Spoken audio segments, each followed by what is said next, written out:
Ce démon riant sort son affreuse tête du médaillon où Katsushika Okusai l'a enfermé. Tenant dans son immense main griffue la tête arrachée et blafarde d'une femme soupçonnée d'adultère, le démon de la jalousie exhibe son trophée en ricanant.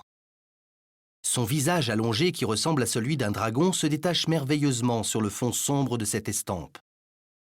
Pour le réaliser, Okusai, grand maître de l'estampe japonaise, a d'ailleurs utilisé pour la première fois du bleu de Prusse, récemment introduit au Japon.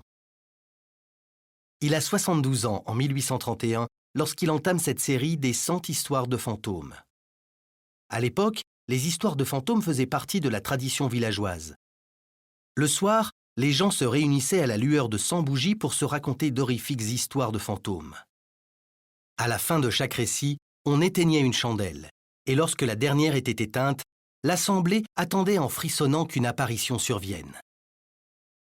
Okusai et son éditeur avaient décidé de présenter sur des planches de moyen format, celle-ci mesure 25 cm, des spectres effrayants inspirés directement d'événements douloureux ayant entraîné la mort violente d'habitants.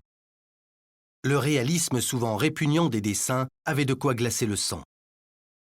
La série fut rapidement interrompue, dès la 5e planche, l'éditeur constatant que le large public auquel il destinait la série était traumatisé par les images trop saisissantes et trop évocatrices.